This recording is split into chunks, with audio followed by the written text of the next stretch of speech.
Hi my lovelies, hi my babies, and hi my best friends. So today I want to talk about why men cheat. So I get this question a lot in my DMs. It's like, why is he cheating on me? Why don't I feel loved? How come he's doing this? How come he's leaving me? How come he's always texting another girl? What's the deal? How's it? Like, I don't get it. Am I just not good enough? Am I not pretty enough? I've heard it all. So today I'm going to talk about it. All right.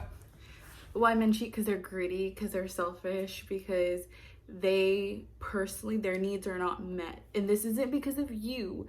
This is not because you don't fulfill needs. This is because their personal needs are not met. Like, if they feel that they have to keep going and going and going, but their needs will never be met, if that makes sense. Like, even though they're talking to somebody else, their needs are still not met.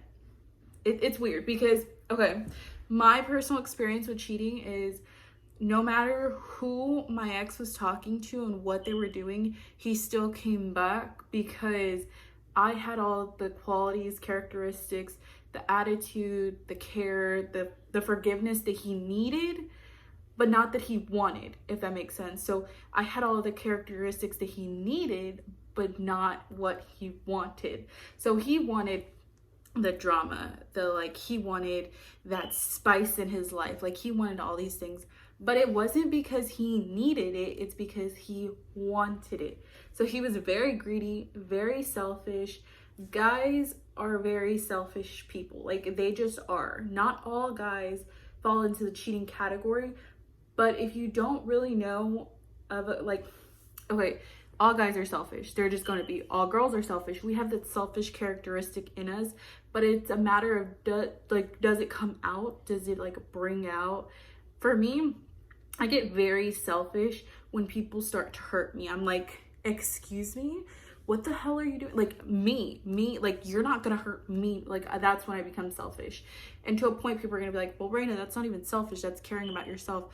But I see it that way because I see it differently. Now that I've been cheated on and I've been through abuse and I've been put in a hospital, I understand the difference because I also understand the difference between a cheater's mindset. You have to understand this, right? Okay, so how many times have you heard the whole like, oh my God, I'm only cheating because you made me this way. I'm only texting those girls because you made me this way. You did this. And it's like, no, okay. Here's the biggest thing that I was told was like, if you could ever stop yelling at me, if you could ever stop texting me these long paragraphs and screaming at me on the phone, then I would stop doing what I do. And it was like, no. Like, you caused me to be this way. And men do cause crazy girls. Crazy girls are not just formed miraculously. You weren't born crazy. There had to be something, either past trauma or past relationship or a toxic relationship or something that caused you to get those characteristics. So like right now there's this big thing that like all Hispanic girls are like toxicas. Like no, not all of them are. It's just because you react a different way than compared to like somebody who isn't cheated on. You have to see the difference between people who have been hurt and played versus people who have never been hurt and played. They're gonna have different attitudes compared. Yeah. Like, back to what it is, it's like why men cheat is because they're insecure with fulfilling your needs. No, when they say they're like, I give you everything, you still treat me bad, when they turn the whole situation on you, it's because they personally can't fulfill that specific spot that they're blaming you for. So if they blame you for you're being distant with me, you're not giving me enough love and affection, you're not there for me enough, but you know you are, it's because he can't fulfill that need, right? So I know personally from like past experience that when I started to get abused, it was like always because you're yelling at me all the time. It's like, okay, but look at how this correlates together, right? And it never failed. He was super immature about the whole thing. He was a complete liar about everything. I would have to go through his phone. And I know that that's something that people are like, oh my God, that's so toxic. Don't go through each other's phone. And it's like, if you personally are searching for it, you're gonna find it. You know what I mean? And to a point, yes, you do find stuff that you don't want to look at sometimes. And to a point, sometimes you need to take it that far to understand. And I did have to take it that far many times. And Yes, I did find things I didn't like, but there were things I needed to know. There were things that I needed to be educated on. There were things that were in there that I had to see myself. So yes, personally, I was one of those people that had to get slapped in the face in order to be like, girl, get out of this relationship. What is wrong with you? And then I also had to learn self-worth and self-love. The minute that I started to learn self-worth and self-love, people stopped cheating on me. People started treating me like crap. People started to understand that I was not going to settle for less than what I deserved. So the reason he's cheating is because personally he's greedy and he's ignorant. Like, really, that's what they are. Cheaters are very ignorant. But then you also have to learn about the correlation between cheaters and narcissists.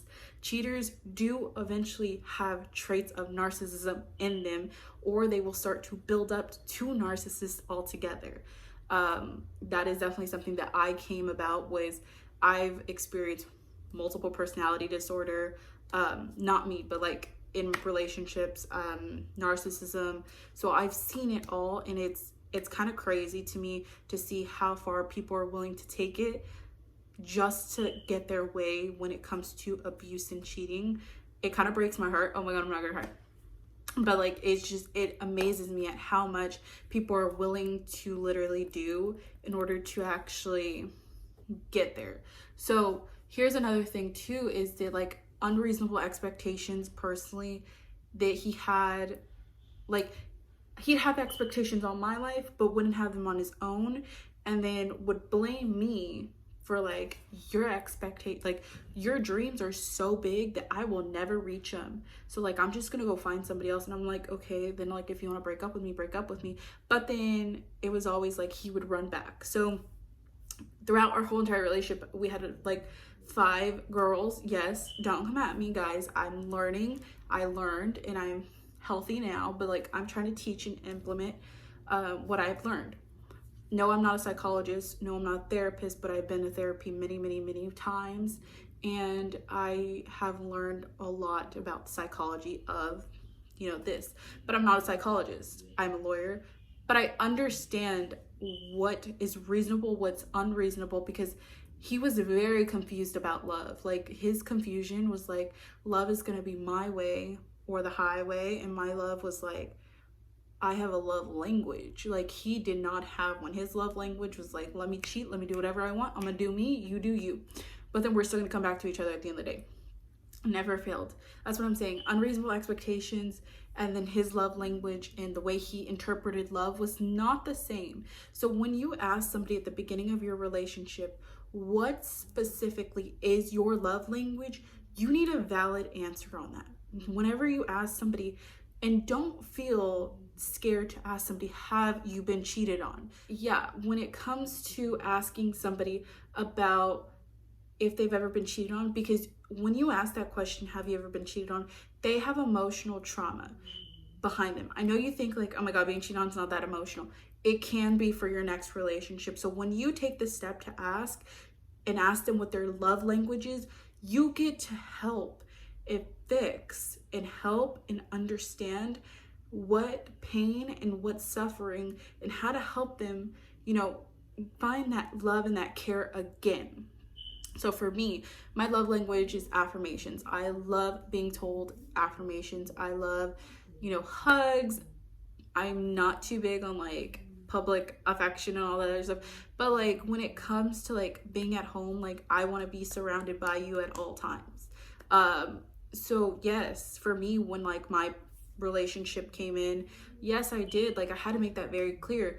But for the beginning of my relationship, I was a very, very, very distant, because he didn't take the time to ask me those. He was not a bad guy, but like he didn't take the time to ask me those questions of like, well, what's your love language? Like, well, have you ever been cheated on? He never asked me those questions. He knew I was cheated on, but never took the time to be like, okay, well, like what specifically can I do to kind of like get you to understand, like, I'm not going to cheat on you. I'm not going to hurt you.